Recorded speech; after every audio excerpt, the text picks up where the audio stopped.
Հայկական պատվիրակությունը մասնակցել է Ալի Խամենեիի հուղարկավորության արարողությանը։ Նիկոլ Փաշինյանի գլխավորած պատվիրակության կազմում են եղել Անվտանգության խորհրդի քարտուղար Արմեն Գրիգորյանը, փոխվարչապետ Մհեր Գրիգորյանը եւ արտաքին գործերի նախարարի տեղակալ Վահան Կոստանյանը։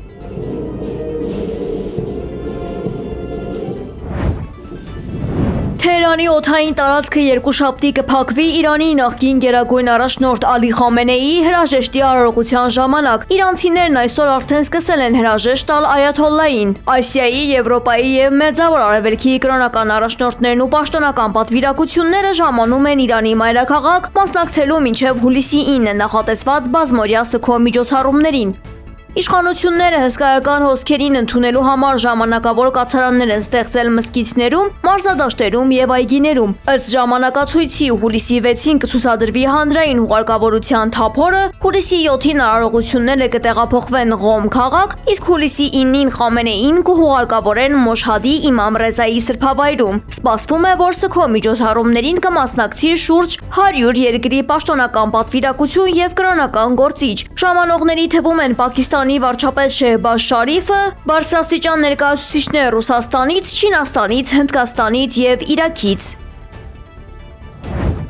Պաշտոնական հայտարարությունից ժամեր անց Փաշինյանի անունը հեռացվել է Եկատերինբուրգում կայանալիք Ինոպրոմ 2026 ցուցահանդեսին միջոցառման ելույթ ունեցողների ցանկից։ Տեղեկանում ենք միջոցառման պաշտոնական կայքից։ Հեռացվել են նաև Ղազախստանի, Ղրղզստանի եւ մի շարք այլ երկրների վարչապետների անունները։ Ավելի վաղ հայտարարվել էր, որ Հայաստանի վարչապետը ելույթ կունենա հուլիսի 6-ից 9 Եկատերինբուրգում կայանալիք ցուցահանդեսում։ Դատավոր Վահե Դոլմազյանը անդրադառնալով Նիկոլ Փաշինյանի այն պնդումներին, թե ընդդիմադիր գործիչները, այդ թվում Սամվել Կարապետյանը պետք է կալանավորվեն, պնդել է, որ դրանք դատավորներին ուղղված հրահանգներ չեն։ Ըստ Դոլմազյանի, իրենք գործը քննում են հիմնվելով բացառապես քրեադատավարական հանգամանքների եւ օրենքի պահանջների վրա, այլ ոչ թե քաղաքական կոչերի։ Անդրադառնալով Սամվել Կարապետյանի նկատմամբ կիրառված խափանման միջոցին, դատավորը հավատացրել է, թե հիմք կա տնային կալանքի համար, եթե չլինի, մեղմ խափանման միջոց կիրառվի։ Եվ տեսնում եք, որ Սամվել Կարապետյանը թողնում է տնային կալանք, պարոն Դոլմազյան։ Այո, տեսնում եք, որ թողնում է։ Հիմքը եթե կա, ուրեմն խափան միջոցի տվյալ տեսակն է պիտանի։ Երբ որ այլ իրավիճակ կլինի, կգտնի, որ ավելի մեր խափան միջոցը կարող է լինել պիտանի միջոց, կկիրառվի առավել մեր խափանման միջոցը։ Արդեն ընդունում եք, որ դուք այս պաշտոնի համար պիտանի չեք, որովհետև Հայաստան դաշինքի պատգամավոր Արթուր Խաչատրյանը ԿԳՄՍ նախարարին մեղադրել է Արցախում գտնվող հայկական պատմամշակութային կոթողների ճակատագրի հարցում անգործության համար։ Խաչատրյանը կասկածի տակ է դրել Անդրեասյանի մասնագիտական պիտանելությունը, նշելով, թե իր գիտելիքները միջին վիճակագրական են, ուստի նախարարի գիտելիքների մակարդակը ավելի ցածր լինելու ընդունումն ինքնին խոսուն է։ Գիտելիքները չգիտեմ, բայց բարեկրթության պակաս հաստատ ունեք։ Եվ խորհուրդ եմ տալիս հիշել, որ դուք պատգամավոր եք եւ խոսում եք ազգային ժողովի ամբիոնից։ Խնդրում եմ նաեւ հիշեք, որ դուք Հայաստանի Հանրապետության պատգամավոր եք։ Եվ Հայաստանի Հանրապետությունը ունի միջազգայինորեն ճանաչված սահմաններ եւ Հայաստանի Հանրապետության լիազոր պետական մարմինները պետք է անեն ամեն ինչ իրենց տիրույթում գտնվող Հայաստանի Հանրապետության նշված ոլորտի հարցերը լուծելու համար։ Այս պարզ ճշմարտությունը հասկանալը կարծում եմ բարդ չի։ Ու եթե ձեր գիտելիքն ու կրթությունը չեն հերիքել, որ դուք դա հասկանաք, հրավիրում եմ ոչ ֆորմալ կրթական դասընթացների, դա ձեզ բացատրել։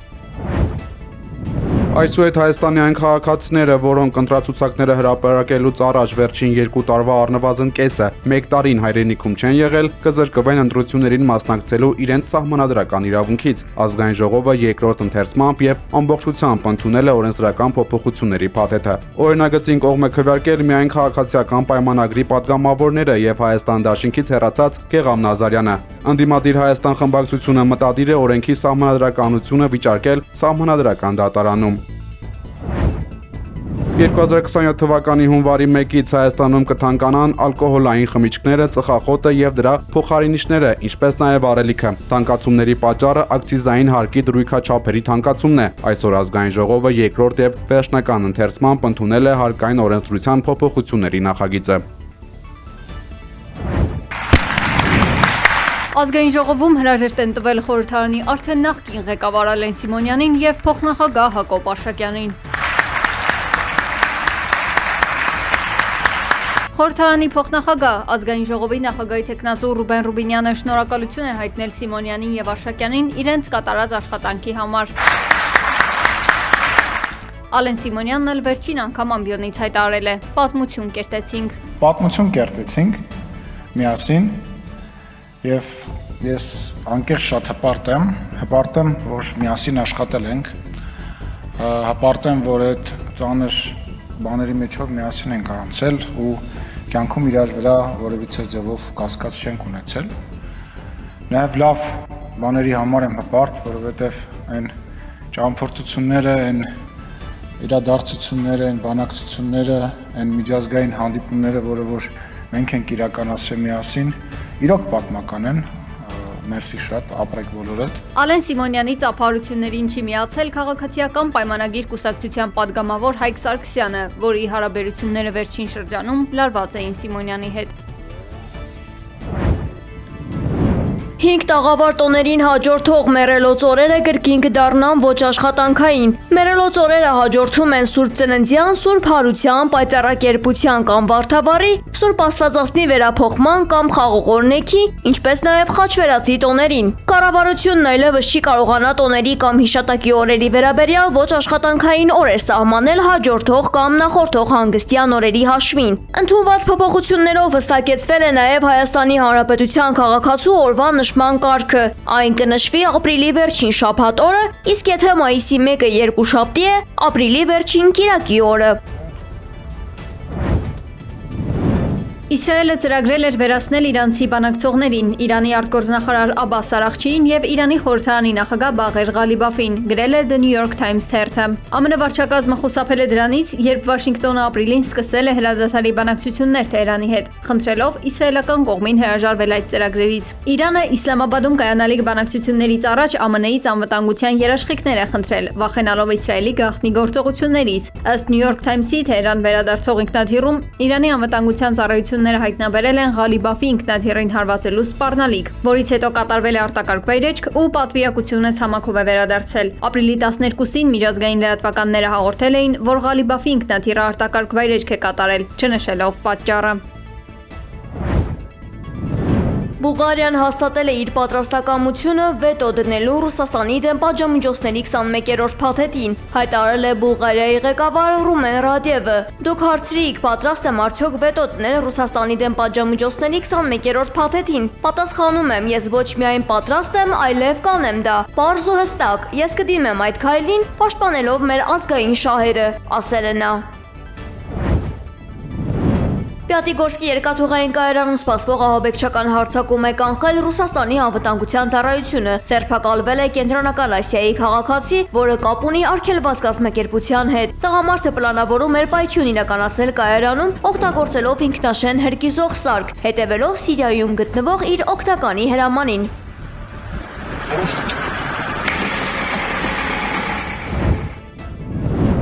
ԱՄՆ-ի Կոլորադո նահանգի հարավում Պուեբլո եւ Կաստեր շրջաններում մոլեգնում է աղետալի անտառային հրդեհ, չոր եւ քամոտ եղանակի պատճառով գրակավայրկենական տարածվում է, ստիպելով հազարավոր մարդկանց լքել իրենց տները, այրվել է շուրջ 20,000 հեկտար տարածք, ոչնչացվել է ավելի քան 180 օբյեկտ, որոնցից առնվազն 55-ը բնակելի տներ են։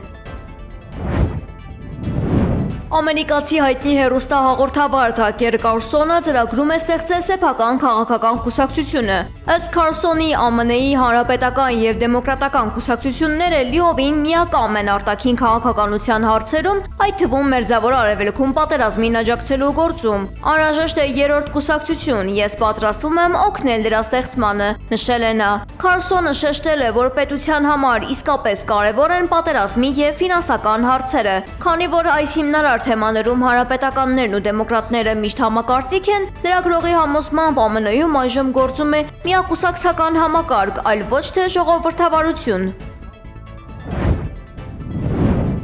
Մոլդովայի վարչապետ Ալեքսանդր Մունտյանոն հրաժարական է տվել, քանի որ չի կարող աշխատել իր սկզբունքներին ու համոզմունքներին համապատասխան։ Նա շնորհակալություն է հայտնել գործընկերներին եւ հավաստիացրել, որ կշարունակի ծառայել երկրին անկախ զբաղեցրած պաշտոնից, բնակության վայրից կամ կատարվող պարտականություններից։